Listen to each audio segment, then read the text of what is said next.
I'm going to be spending about the next hour or so, maybe a little bit longer, talking to you about Warwick and its connection with Gallipoli. So we'll crack on with that. As Ian mentioned, it's a virtual tour. We'll be doing some Gallipoli overview very briefly, look at the connection between Gallipoli and Warwick, and part of that will be the tour where we'll walk around Warwick together for about 45 minutes. Then I'll give you some further information, and at that stage I take or attempt to answer any questions that you may have, although Ian will almost certainly have to dive in to help me if there's anything too specific about Gallipoli.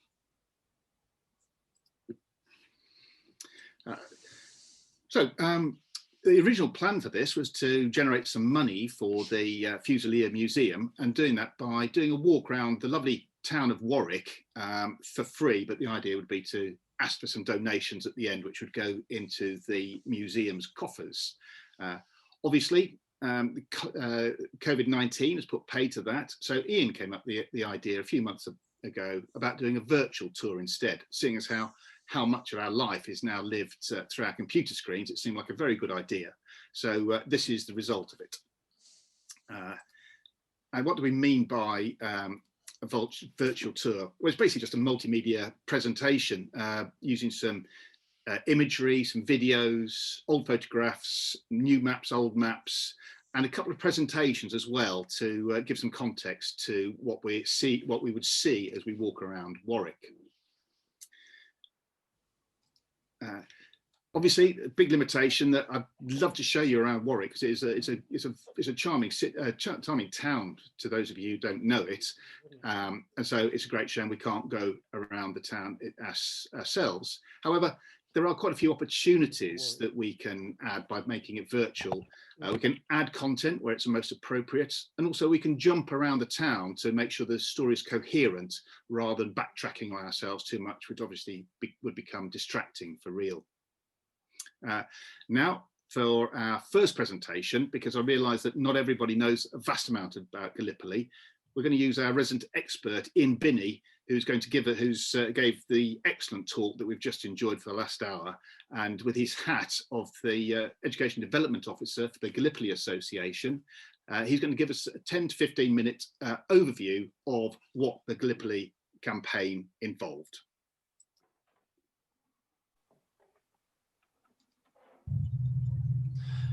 So first of all, where is Gallipoli? There's a map of it, as you see, the Gallipoli Peninsula marked there, and the Sea of Marmara, and the Dardanelles, the channel, the Dardanelles leading into the Sea of Marmara.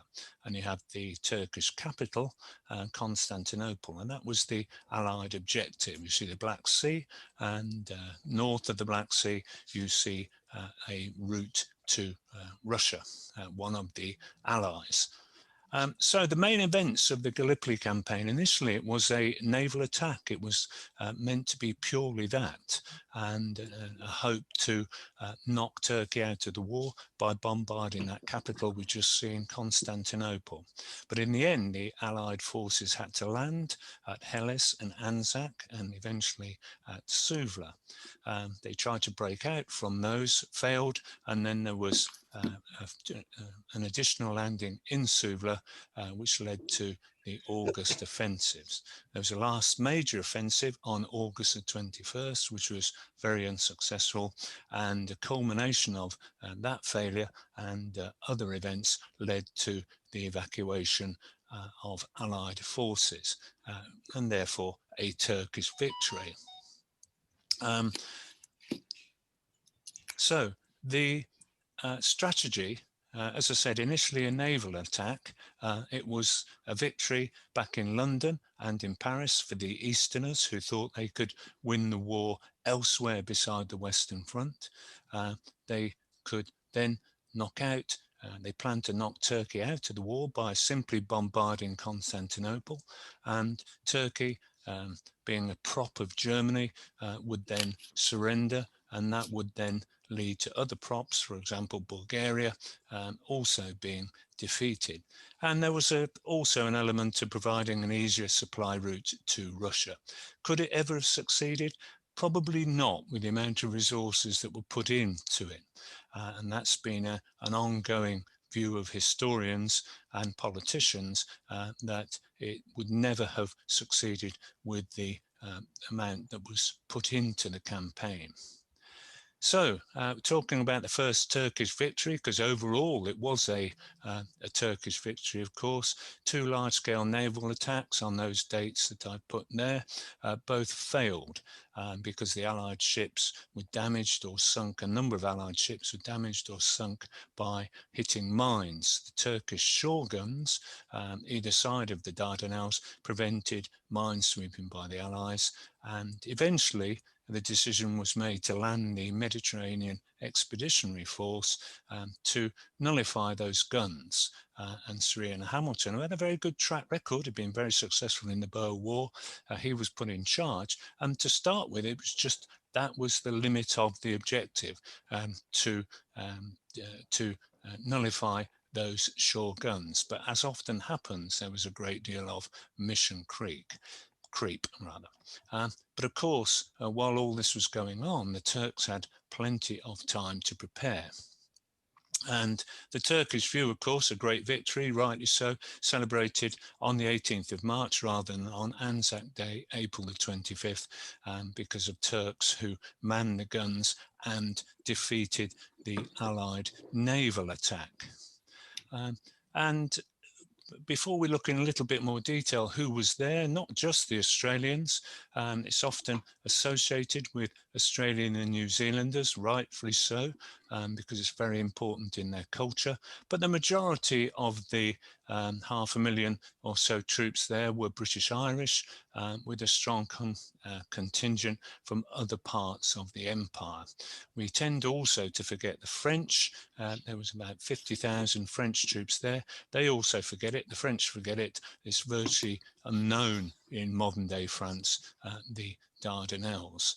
The first divisions that were involved were regular divisions, but then as I spoke of mission creep, more and more divisions were put in by particularly the British, including newly formed Kitchener divisions. So the landings, it was a successful, whatever we might think of the outcome of the Gallipoli campaign, it was a successful amphibious landing in the face on 2 of the beaches, V Beach and W Beach at the southern tip, called Helles, in the face of very fierce resistance. As I said there, very heavy resistance on 2 of the British beaches, and the Lancashire Fusiliers won 6 VCs, said before breakfast, early in the morning on W Beach. 3 other beaches, very light casualties, but as often happened in this campaign, lost the opportunity to exploit the success. The troops who landed on the other beaches didn't push on to help those struggling at both V Beach and W Beach. But the 2 Warwickshire regiments, the Yeomanry and the Royal Warwickshire Regiment, were not involved at this stage. And there's a map of the peninsula. You see Helles down at the bottom there, the southern end of the Gallipoli Peninsula. The Dardanelles is the strip of water between them. There, Achi Baba, you can just make out, is the objective for the first day. The Allies got nowhere near it. You see the line drawn there, south of Krithia. That's as far as they got. We'll be talking about Suvla Bay and Anzac in a moment. Very famous painting there of V Beach when they landed. A lot of British and Irish regiments, a number of British and Irish regiments landed, or battalions rather, landed from the SS River Clyde. The Anzac landings, they didn't fare too well either, basically because they landed too far north and ended up in very, very difficult campaign. It really was, the Dardanelles was a series of one natural fortress after another.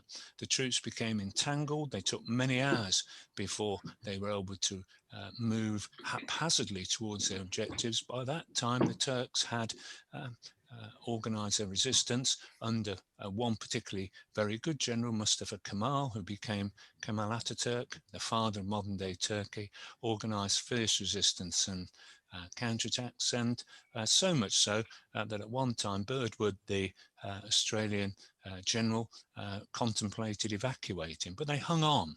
But they were always hemmed in a very, very small beachhead. And there's a painting of them arriving. See the naval support. Naval support wasn't always particularly effective. Naval gunnery was not always effective. So unfortunately for the Allies, fortunately for the Turks, it developed into stalemate, very similar stalemate that you'll find on the Western Front. Both sides facing each other across no man's land and a line of trenches.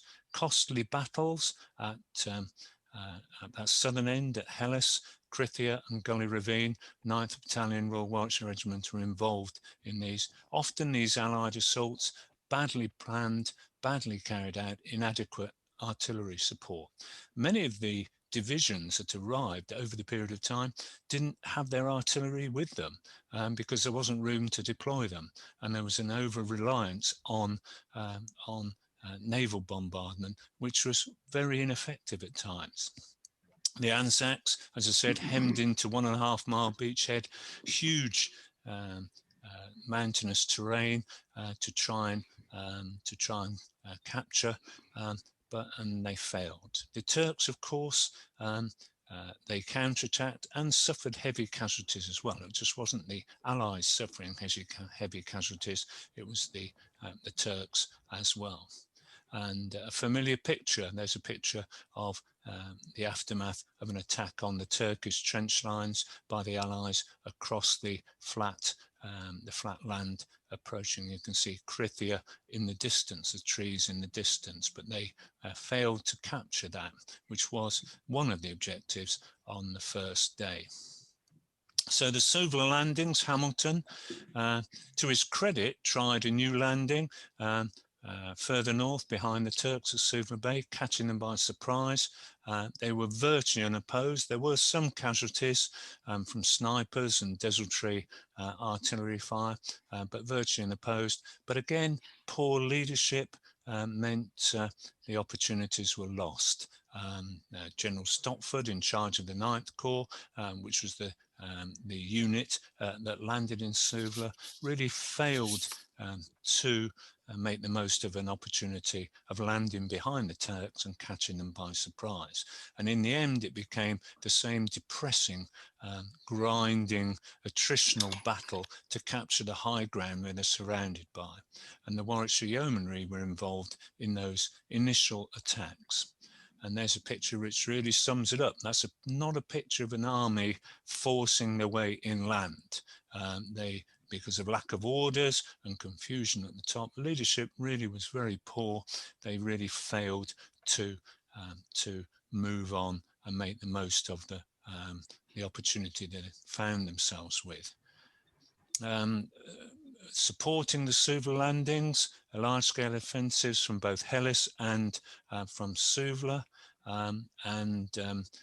there was some success at Gully Ravine, but again, similar picture, attacks on trenches, not supported enough with artillery, leading to heavy casualties. In the north, Allied troops cooperating, the 9th Battalion Royal Warwickshire Regiment, cooperating with the Anzacs, managed to seize part of the main mountain range, Chinook Bear, and could look down onto the Dardanelles, a real objective, but they were driven off with heavy casualties. And despite the limited success, casualties very, very high and little changed. Hamilton, tired of his officers, they were foisted on him, they weren't hand-picked, and 6 of them, including Stopford and Hunter Weston, who has a reputation as being one of the most incompetent generals of World War I, were dismissed. He then chose to launch one major offensive, which on the Suvla front on the 21st of August, again, futile, badly coordinated attack leading to very heavy casualties. Hamilton was replaced soon after, and his military career ended. And then we ended up with a very unpleasant deadlock, very similar to that on the Western Front. By that time, Allied politicians, tiring of the campaign, they'd put more and more, Kitchener had put more and more British troops in, agreed to send in more and more divisions without success. Some of these divisions were removed and sent to Salonika. Casualties, despite the fact the campaign was petering to an end, continued to mount in the usual way in trench warfare. Disease was rife, particularly dysentery. For example, Clement Attlee served there in the Manchesters, and he suffered very badly from dysentery, but recovered to be one of the last soldiers ever taken off. And both of the regiments, the Yeomanry and the Royal Warwickshire Regiment, suffered, the 9th Battalion suffered continuous casualties in this period. And there's a picture of this sort of trench warfare that we're familiar with the Western Front, and was replicated very much so at Gallipoli. Ironically, the best managed aspect of the campaign was the departure, evacuating, caught the Turks by surprise. Some apologists for Gallipoli seem to believe that justified the whole campaign. I can't agree with them. It's an evacuation isn't a victory. Excuse me. Suvla and Anzac in the north evacuated in December, Helles finally in January. There were no Allied casualties, so it was a major achievement. No Allied casualties in that evacuation, but masses of equipment was left behind, much of it deliberately blown up, made unserviceable, and sadly hundreds of horses, if not thousands of horses and mules were slaughtered as well. So no way around it. It was a strategic defeat for the Allies. Ian, thank you very much indeed. I mean, that's for such a complicated campaign to have an introduction to it, to cover it in 15 minutes, I think is excellent. So thank you very much. Please remember two of the units that Ian mentioned in that. There's the 1st Warwickshire Yeomanry and also the 9th Battalion of the Royal Warwickshire Regiment. And we're going to be coming back to those in due course. But now I'd like to transport us back from the Dardanelles to Warwick, and we'll just orientate ourselves around Warwick.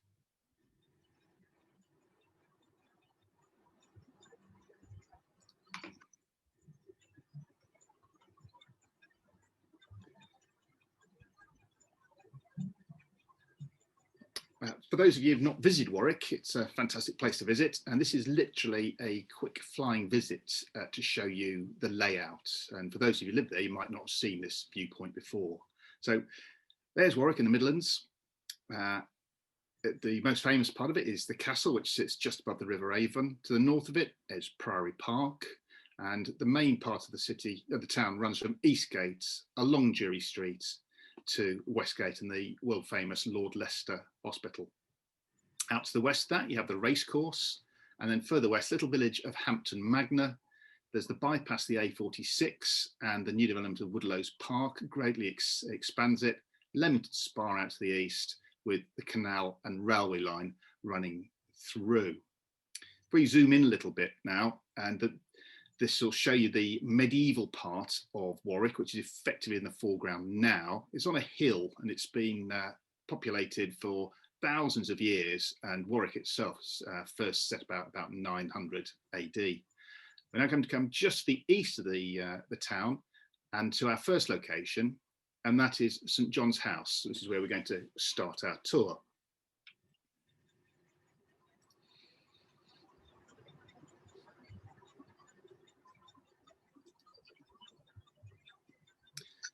St John's House, it was created by William de Beaumont, who was the Earl of Warwick, and the aim of it was to help the local poor and ill, and to provide casual overnight board and lodging for impoverished travellers such as pilgrims. The current house dates from 1666 and is in the Jacobean style, but other parts are a bit older than that. Sometimes it's been a private residence, but for a large part of its history, it's been connected with caring or providing for the local community. It's currently home of the Fusilier Museum, and Stephanie Bennett, the curator of the museum, will now describe the workings of the museum in detail.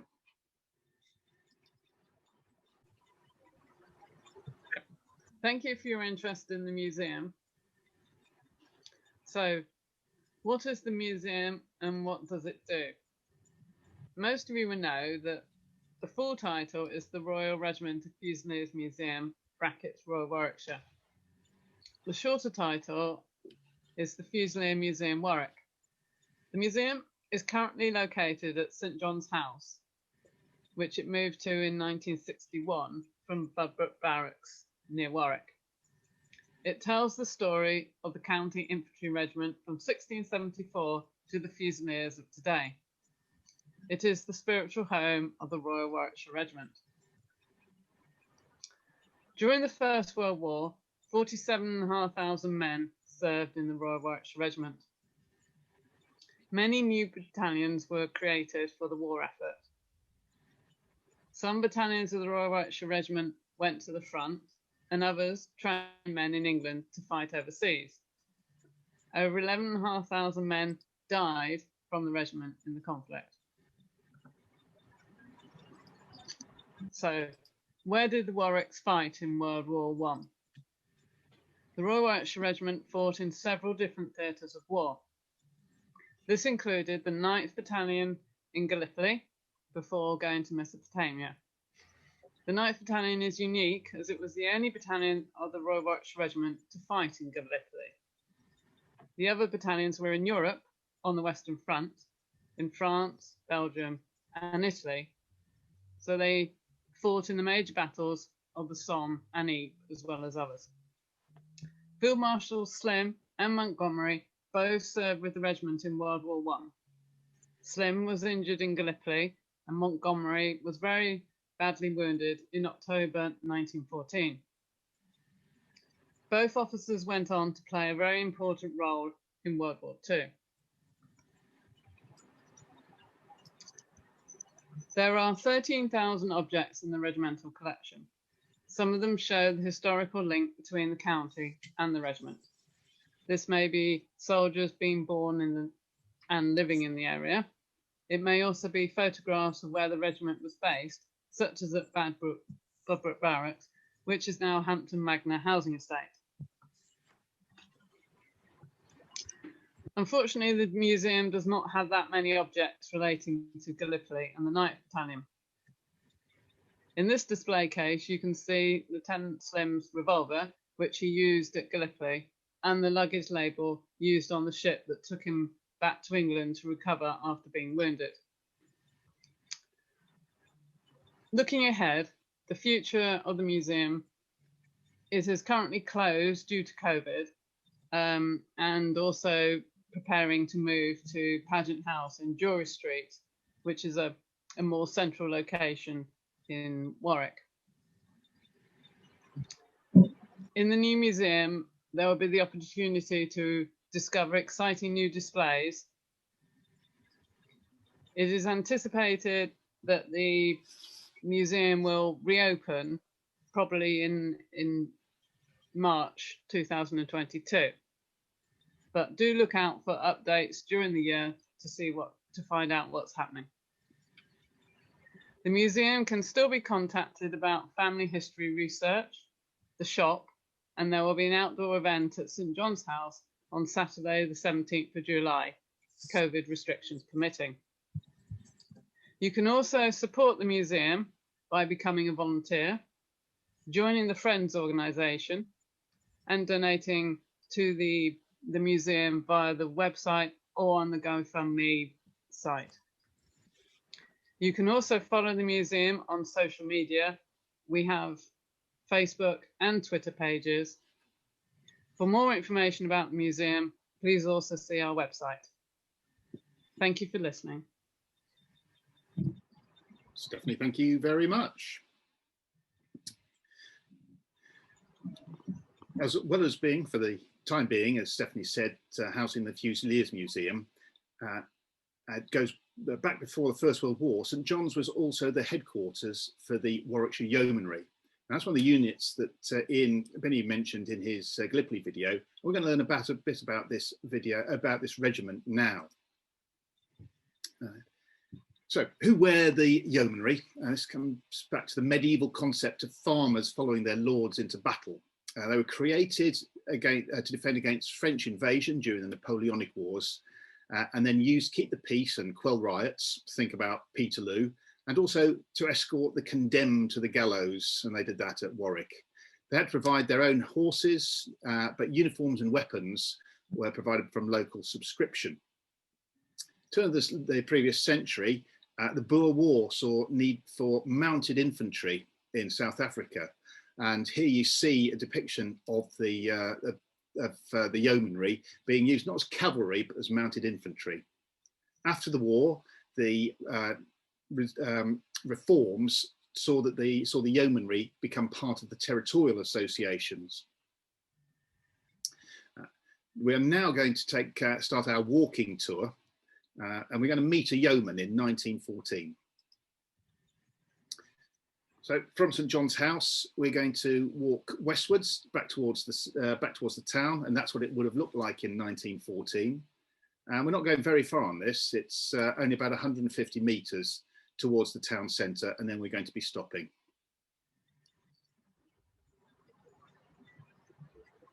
So just into Smith Street, one of the main commercial streets in Warwick.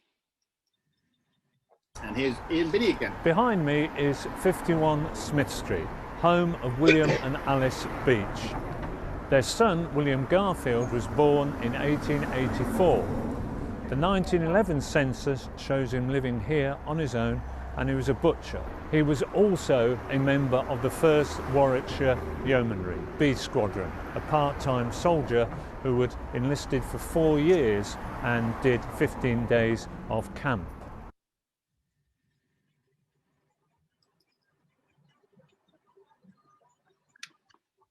So, why would people like William Garfield Beach volunteer for the yeomanry? Bit of comradeship maybe, bit of excitement if you're a poor working man.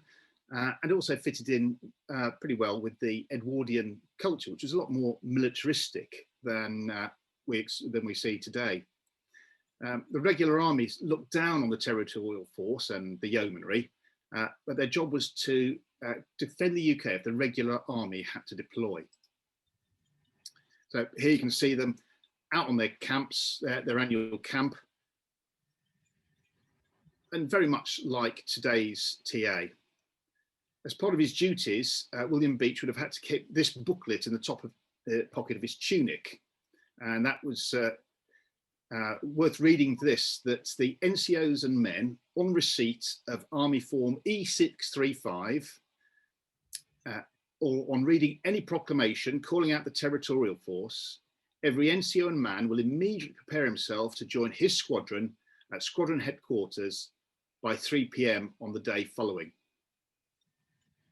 The dress is going to be service jacket, cap and leggings, brown boots and spurs, also shoulder and waist bandoliers, cloak, rifle and saddlery.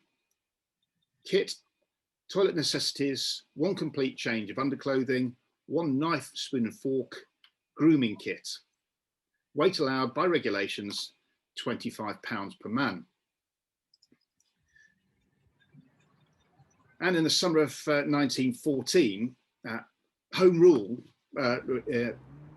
for Ireland, not war with Germany, would have seen the main threat to people in the UK. Events really sprang out of control on the August bank holiday of 4th of August, and the mobilised telegram was duly sent out. This little video now is going to follow William Beach on the journey he would have made once he received that notification of mobilisation. On 5th of August 1914, William Garfield Beach, now Private 2161 Beach, would have walked down here with his kit to spend 4 days here at B Squadron Drill Hall. He would have gone to collect horses and begin his training in St Nicholas Park.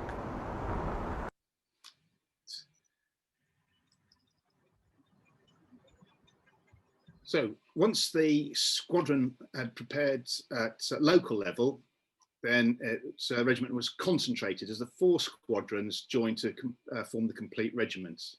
Our tour follows the 300 odd civilians as they turn themselves into a wartime military unit. We're now going to retrace our steps back up to Smith Street, under the medieval East Gate, and then turn into the Butts. And you can see, as well as the video, you can see the little red arrow showing us the path that we're going to be taking through Warwick. Several British towns and cities have streets named Butts, and that comes from the medieval laws requiring Englishmen to practice archery.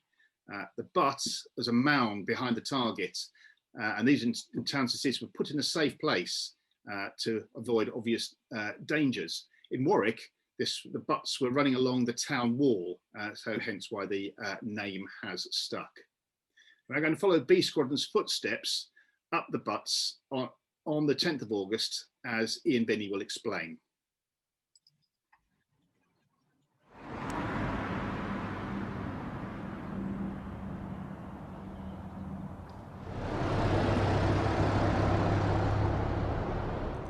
On the 10th of August 1914, the 4 squadrons of the 1st Warwickshire Yeomanry concentrated in the town. As we've seen, B Squadron were already in Warwick. You can see them here now. The other squadrons join them. B Squadron from Birmingham, C Squadron from Coventry, and D Squadron from Stratford-on-Avon. Together, they got ready to go to war. And we're now going to follow the Yeomanry as they continued that journey of concentration. From the Butts, they headed north up the Butts, then just around the corner into the Market Square. Again, this is all on the 10th of August, and there you see an aerial photo from approximately 1914. This is Market Square, where the regiment gathered. You can see them here on the photograph on the 10th of August 1914. The fountain is no longer here, but behind me you can see the museum, which was then the Market Hall. Regular regiments only had 3 squadrons, so A Squadron was merged in with the other 3. The newly constituted regiment set off for Shire Hall. 2 days later, the majority of the soldiers volunteered for overseas service.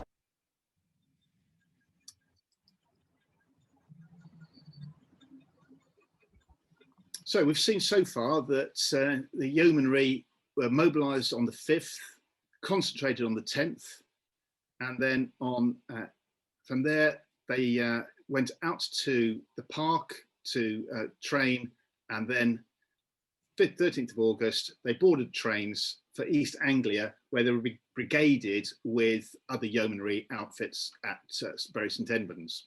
And the Yeomanry, of course, they were a volunteer unit and a cavalry unit. There they are on parade. They expected to fight the Germans when they all volunteered for overseas service. That is them later on, not at Gallipoli. That's how, even though they were going off to the Middle East to fight the Turks, that's how they thought they would be fighting. But they didn't, and I'll come back to that. They formed part of the 2nd Mounted Division under Major General William E. Peyton. He was an infantryman, which was useful, as we'll find out in a moment. They also sailed from Avonmouth and arrived at Suvla on the night of 17th and 18th of August, going via Alexandria and then Mudros.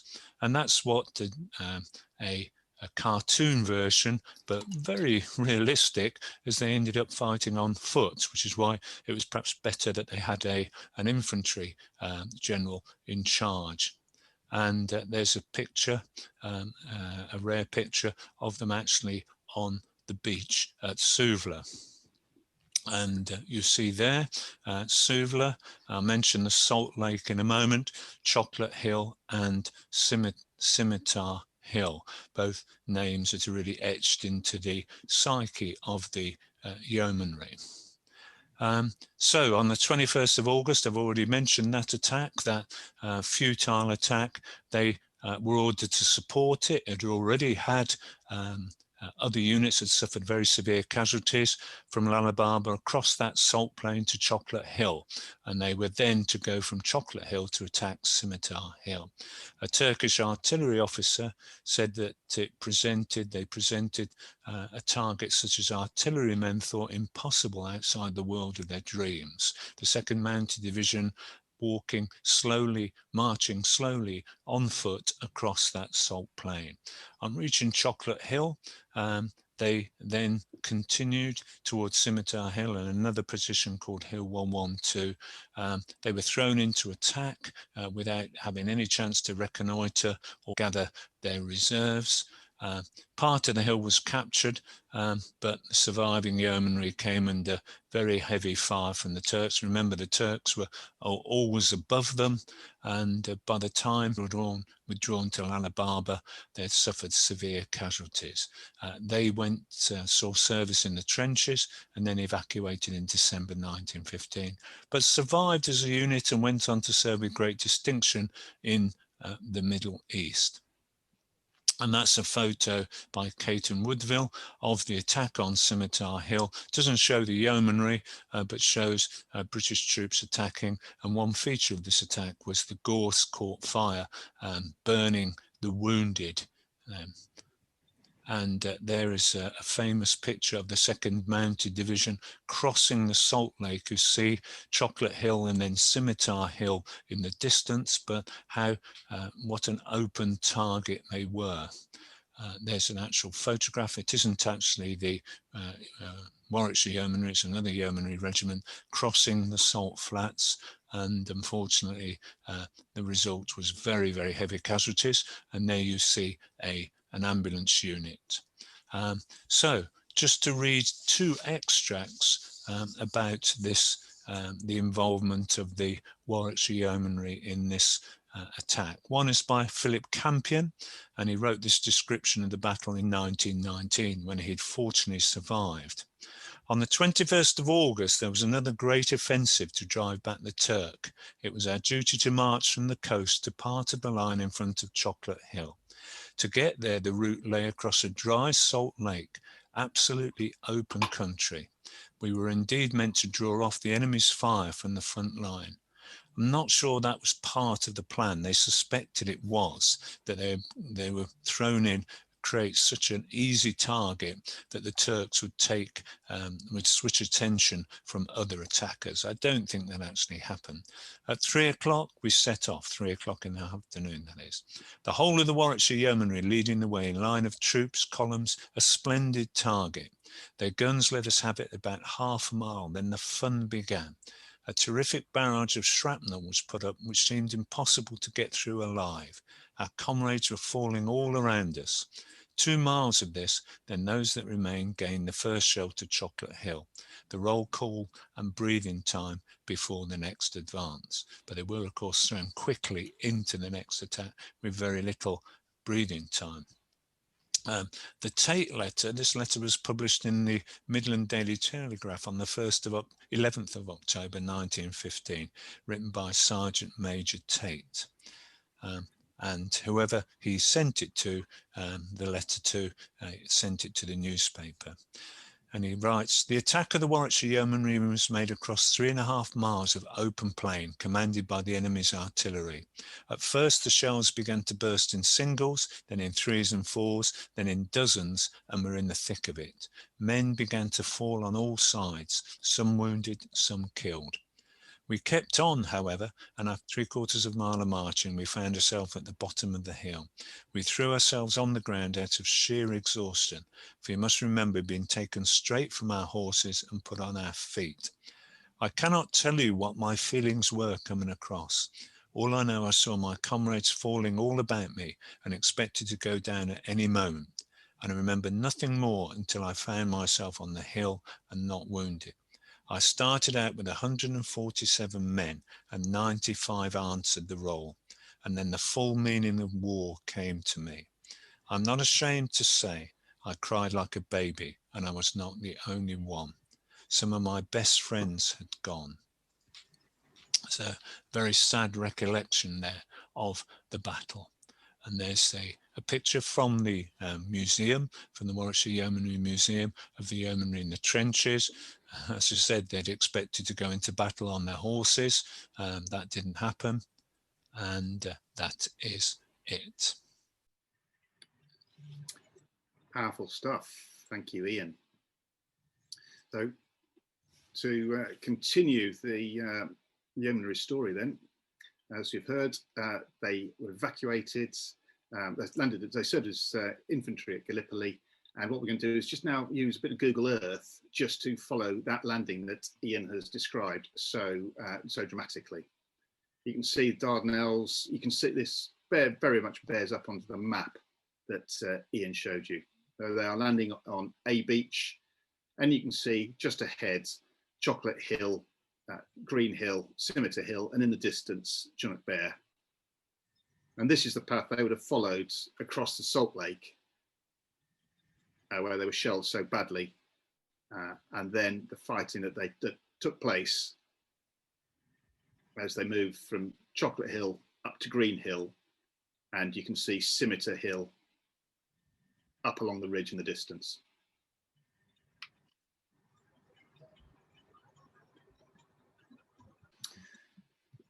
They landed with 308 men. Only 15 other ranks were killed, but unfortunately one of those was William Beach, who we saw earlier. We've got no photograph of him, so all that remains is his casualty card, which just said he was killed in action on August the 31st. Once they're evacuated from Gallipoli, they went to Palestine, where they served as cavalry this time with great distinction. But by January of 1918, they were back on the Western Front and had swapped their horses for machine guns, a reflection of the changing nature of warfare. And if you want to see any more about this, then strongly recommend the Yeomanry Museum. And Philip Wilson has been very, very helpful with all the information he's given on that. Now, just to finish the Yeomanry tour, we're going to head out of the Market Square, turn left down Swan Street,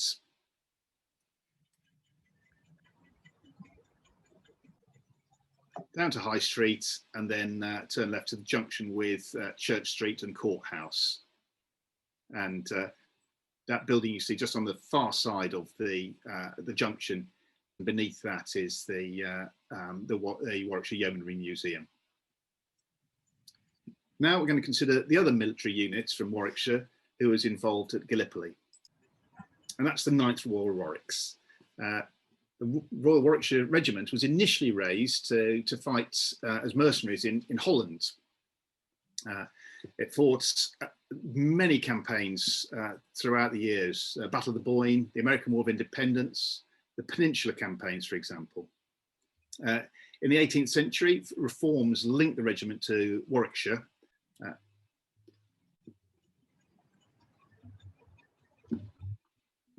So by 1908, after the reforms of the Boer War, they were very much a standard, very senior regiment, having 2 battalions of regulars, one of whom would be at home, another one overseas defending the Empire. It'd have 2 special reserve battalions back in the UK and 4 battalions of territorials, part-time soldiers, very much like the yeomanry were.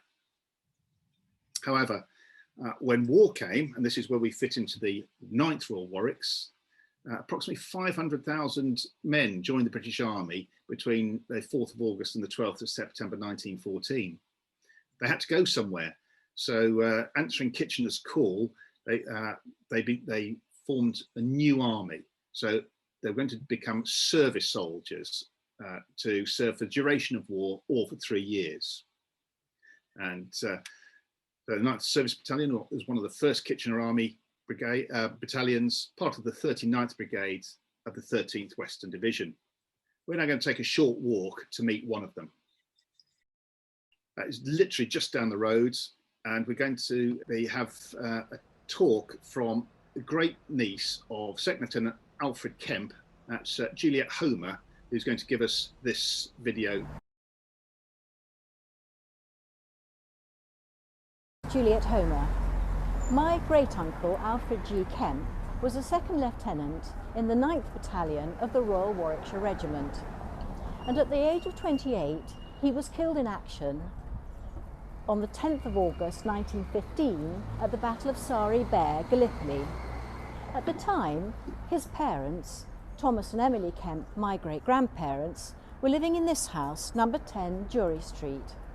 He also left behind his brother Cuthbert and his sister Nancy, who was my grandmother. Educated at Warwick School, where his name is on the memorial board in chapel, as well as the memorial in Church Street here in Warwick, his obituary describes him as one of the most dashing and popular officers of the battalion. His name is listed on the Helles Memorial in Turkey.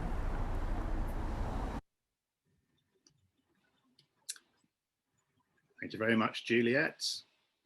And from one of the officers, we're now going to go to the other end of town and meet somebody else, also at the 9th Royal Warwicks.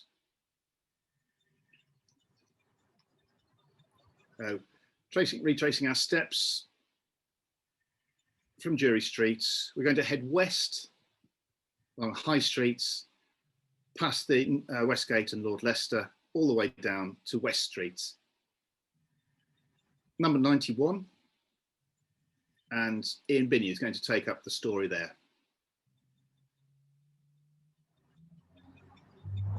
This is 91 West Street, home of Percy Hutchison Reader, now part, as you see, of the Charterhouse Bed and Breakfast. Percy was born here in October 1895. The 1911 census shows him living here and working for the Daimler Company.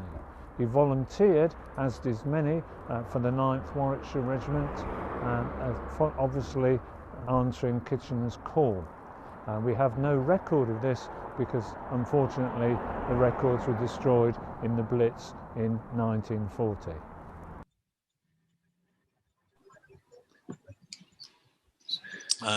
The 9th Service Battalion, Royal Warwickshire Regiment, that was the only battalion of the Royal Warwickshire Regiment that was present during Gallipoli, joined the 39th Brigade of the 13th Western Division, and went via Avonmouth, as many of the units did, via Mudros or Lemnos. Mudros, in the case of the Royal Warwickshire Regiment, landed in Helles, spending 2 weeks in the trenches. A difficult 2 weeks, quite heavy casualties, even though it was almost all quiet on the Helles front, and the CO, Colonel Palmer, was killed by a Turkish sniper. The battalion was drawn to Lemnos, and then they landed at Anzac Cove to support the Anzac attack in support of the Suvla landings. They took part in the attack on Sari Bair, managed to get close to the summit, some of them, as I said, managed to look down onto the Dardanelles over the other side, but they were driven back. And they spent a very, very uncomfortable time in an area called the Farm under continuous Turkish fire, being attacked continually and shot at continuously. They suffered so many casualties. There were no officers left, only 288 other ranks left, and they were taken back to and put in reserve. And like many of these regiments in this downtime, if you can call it that, in the Gallipoli campaign, they alternated between being in reserve and serving in the trenches. But even during the quiet times, casualties steadily increased. And as the weather got worse, many soldiers succumbed to illness and transferred to Suvla again, and then fell victim, as many units did, to a terrible storm in the area. And I'll read you some of the war diary in a moment, with trenches literally being washed away, and then followed, to add to the discomfiture of the soldiers, by a tremendous blizzard, and some soldiers actually died from exposure. They were moved to Helles again, and even in that period, as they were starting to pack up, suffered casualties, ongoing casualties. And there is a map showing the area that they that they were fighting on. You can see Sari Bar, and they got virtually to the top of that, but you see the area, the farm there. So the war diaries, I'm going to read 3 extracts from the war diaries. Firstly, the 10th of August 1915. Remember, this is whilst they were at the farm. Early in the morning, the Turks attacked our position with disastrous results for the Warwickshire Regiment. Quite unusual for somebody to say that in a war diary. It was found impossible to hold the trenches with no supports available. The Gurkhas and Sikhs retired, the trenches were enfiladed by machine gun fire, and our men were mown down. For the 27th of November, that's when they're on the Suvla front, it says, in the evening at around 6 p.m, a terrific thunderstorm came on, flooding the whole of our trenches completely, sweeping away all parapets and filling all dugouts, washing away kit, etc., and burying trench stores. This continued up to nearly midnight. And then I mentioned Helles, they were back in the trenches at Helles, 1st of December 1915, trenches occupied and parapets being repaired, but men in critical condition due to the cold. Some have died of exposure. And an interesting picture, I'm sure it's a posed picture, that is the gentleman who become Field Marshal Slim. I think he's pretending to be asleep on duty for the purposes of the camera. And there's a rare photo of the 9th Battalion in the trenches, familiar, of course, to anybody who knows about the Western Front. And again, quite a rare photo there. I don't think that's Slim there, scratching his helmet. A familiar photo, a sort of rare photo of the Royal Warwickshire Regiment, the 9th Battalion. Thank you, Ian. So as Ian said, on the 9th of August, they made their assaults on Chunuk Bair, and on the 10th of August, the Turks counterattacked. We're now going to visit the path that the 9th Warwicks took. And you can see again, we're coming in, this time in through Anzac Cove, and just see the terrain, see how mountainous, see how far above the Turks were. And this is where they made their assaults up onto Chunuk Bair. And if you look just at the top of the video there, you can see the Dardanelles tantalizingly close in the distance. However, they were forced back off that by the Turkish counterattacks to this area of the farm where they suffered such appalling casualties. They were open on both flanks and so had MG machine gun fire from either side. Those 4 days that they were in action cost them 416 casualties, half of those killed or missing, half wounded, and that's out of a nominal 800 men in the battalion. At the end of it, when they came off the hill, they were led by a sergeant major, every other officer being killed. We've already heard from Juliet Homer that Alfred Kemp was killed in that fighting. Unfortunately, so was Percy Reader. But just to give an idea of how the regiment suffered, the 13th Division suffered. It had taken 5,500 casualties out of its landing strength of 10,500. Of the 13 battalion commanders, 10 of those were casualties. So this was appalling fighting, and the conditions that, as Ian mentioned, were appalling just to live in. So people were just as likely to become ill as they were to become wounded.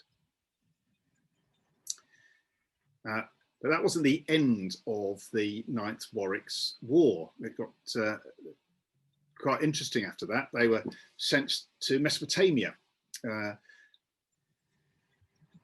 And one of the First World War's lesser known campaigns. This was run by the British Army in India, and what started as a quick, successful mission to secure the oil supply from the Persian oil fields, which are vital for the Royal Navy's dreadnoughts. This turned into a classic example of mission creep, and it was a sprawling, wasteful conquest of what we now call Iraq. As we've already heard in Ian's previous lecture today, The 9th Warwicks arrived in time to join the doomed attempt to lift the Ottoman siege of Kut, where the 6th Puna Division had to surrender at the end of April. The Royal Warwicks, after 1 month attempting to lift that siege, had 200 effective men out of 800. They were resupplied and reorganised over the winter, and then made the successful assault on Baghdad, and then even further up to Mosul. That's the same Mosul that ISIS captured a few years ago. And one of the more bizarre campaigns of the First World War, General Lionel Dunsterville, Dunster Force, attempted to defend the Armenian government from Ottoman and German assault up in this area, up by the Caspian Sea. Initially just 350 men, these were then reinforced by the 39th Brigade, so hence the 9th Royal Worcesters, so 9th Royal Warwicks. And their job was to train the Armenian forces, but also to help defend the oil fields around Baku.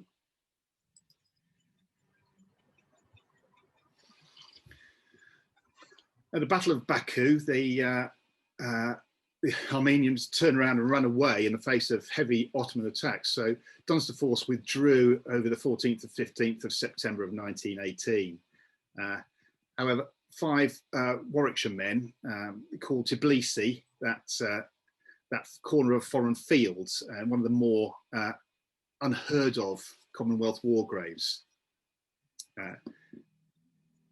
But now we're going to leave, using the magic of our virtual tour, to leave West Street to visit somewhere that all the volunteers, such as Alfred Kemp and Charles Reader, as well as regular old Bills and Territorials from 1916 would know. And we're going to fly out to the west, and after the from West Street to Budbrook Barracks. After the Childers and Cardwell reforms in the late 19th century, barracks sprang up all over the UK, usually at a safe distance outside homes to minimise the squatters disturbing the good civilians. Built very much to a same standard, those at Budbrook would have looked very similar to these pictures that we're showing now. And you can see where the parade square is in Hampton Magna now.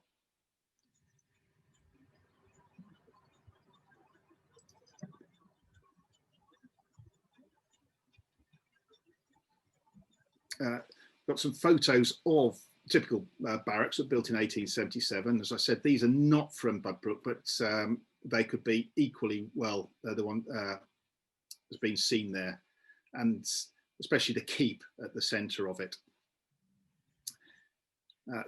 They served as a home to the regiments when not on Empire duty, but also the admin centre for reservists and territorial troops, and for processing the many hundreds of thousands of volunteers who flocked to the colours in the autumn of 1914. And we can see here that top photo is indeed a selection of volunteers in 1914 at Budbrook. However, after the Second World War, there was a huge reduction in the numbers of the armies, and a lot of the barracks fell into disuse and disrepair. You can see when it was closed in 1960, it didn't take long for the barracks to fall really into disrepair. And since then, they've been completely demolished, and Hampton Magna has now sprung up in its place. So from Budbrook Barracks, we're now going to fly back into town just to conclude the tour.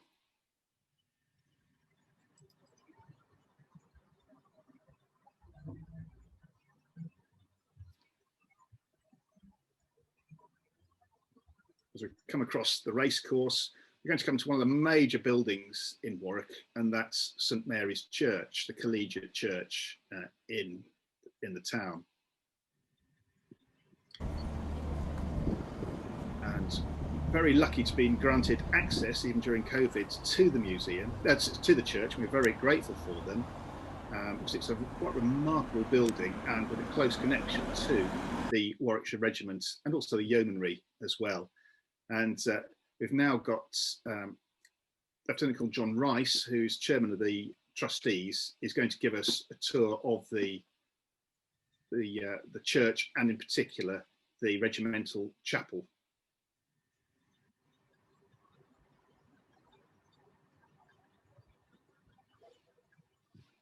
My name is Lieutenant Colonel John Rice. I'm a retired officer, having served previously in the Royal Warwickshire Regiment and more lately in its successor, 2nd Battalion of the Royal Regiment of Fusiliers.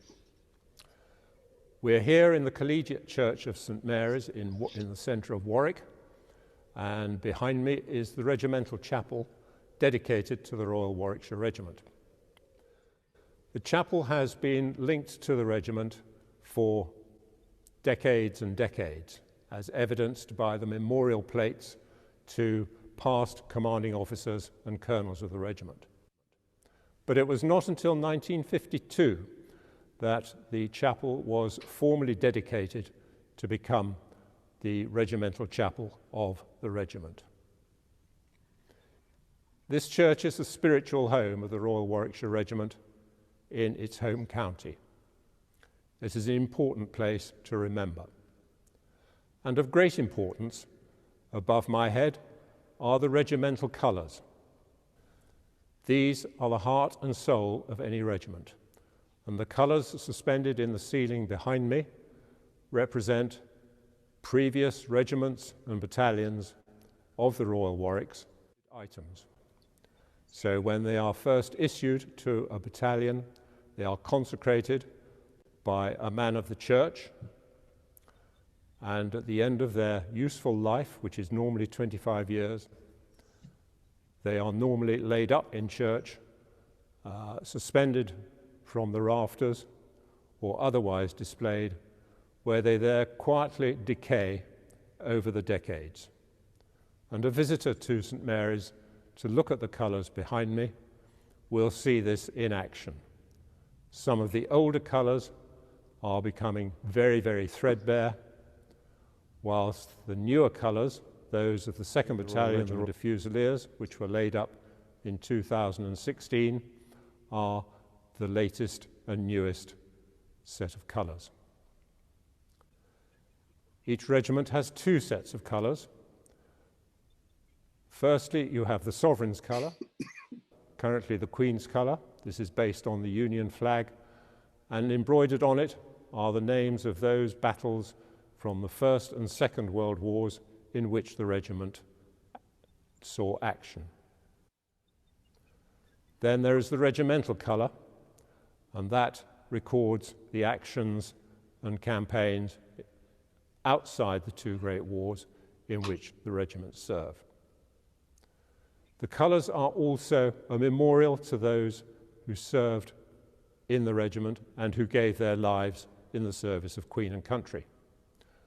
So therefore, they are of huge importance, and they are always treated with the most enormous respect, from the sovereign downwards. And as an aside, if you watch the trooping of the colour, when the colours are marched past Her Majesty, if you watch carefully, you will note that she acknowledges their passing with a nod of the head. In addition to the colours behind me, a very special item, again hanging from the wall, is the Garter banner of the late Field Marshal Viscount Montgomery.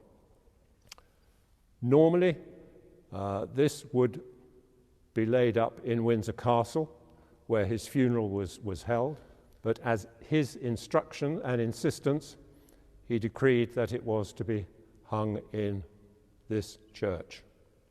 And we're greatly honoured to have that banner with us. Now, while of course the focus of memorials is very much on the losses of the two great wars, we in the regiment do not lose sight of the fact that many soldiers have died in more recent conflicts, both in Northern Ireland and more recently in Afghanistan. And particularly we remember those who who were lost in one incident in Helmand province in August 2009, and whose names are recorded in the chapel behind us. Thank you very much. And now we're going to move away from St Mary's, not far. It's very much sticking with the theme of remembrance, just down to Church Street, no more than 40 yards. And here's an old photo from 1914, which I do like, of a church parade. And then here's one from roughly the same place. If you just notice the red circle, what's missing, because that's the War Memorial, obviously after the war. So it wasn't there when those troops were marching past in 1914. And it's interesting to contemplate how many of those men may well be commemorated on the War Memorial. In terms of the War Memorial itself, it was unveiled on the 10th of July 1921 to a crowd of some 5,000 people. It's a tall, slim spire of Portland stone and is in the form of a cross of Eleanor. It includes the arms of Warwick, Leamington, Coventry, Stratford-upon-Avon, amongst others. And it also has the symbols of the county of Warwickshire, the Swan of Avon, the Dun Cow, the Bear and Ragged Staff, and the Antelope, emblem of the Royal Warwickshire Regiment.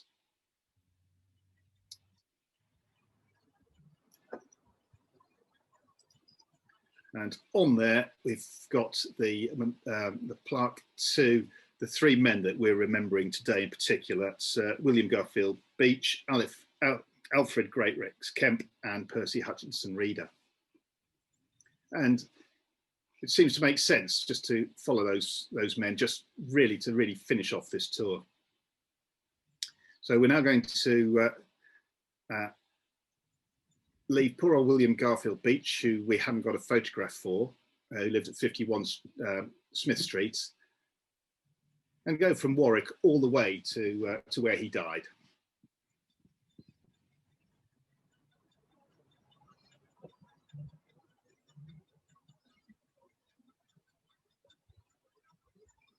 All the way coming in across the island of Imbros, across the Salt Lake,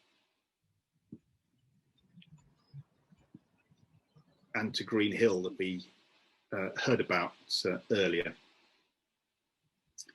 And there is the Green Hill Memorial, and there is the memorial plaque to William Beach. And members from the Warwickshire Yeomanry Museum made this pilgrimage and took these pictures, which I think is really rather touching to show that we do remember these people still. And obviously we've got the Knight of Royal Warwicks. There's Alfred Kemp with his platoon. And down from the other end of the social spectrum, we've got Percy Reader. And we're just going to look at where they are commemorated. And you can see up the top, the farm there, at the top of the video. But unfortunately, neither of their bodies were found when they died on the 10th of August in that terrible fighting. So they are commemorated on the Hellers Memorial. Rather impressive 100-foot high stone column with the names of some 11,500 men whose remains are never found. And this is down at this very southern end tip of Hellas, so that any ship sailing up the Dardanelles that you can see there in the background can see and hopefully remember those men. So that is our tour. We've done a distance of some 3 miles or 5 kilometers. We've covered in years between 900 AD and 1960. We've commemorated 2 units and 1 campaign and 3 men in particular. Strongly recommend that if you're interested in anything that we've been talking about today, that there are some excellent museums in Warwick. There's the Fusiliers Museum, the Yeomanry Museum, and of course some excellent places to visit as well. St John's House, St Mary's Church is fabulous, as our courthouse. And then when the Fusiliers Museum reopens at Pageant House, then I strongly recommend visiting there. And I'd happily now take any questions, but as I do so, what I'll do is I'll just leave this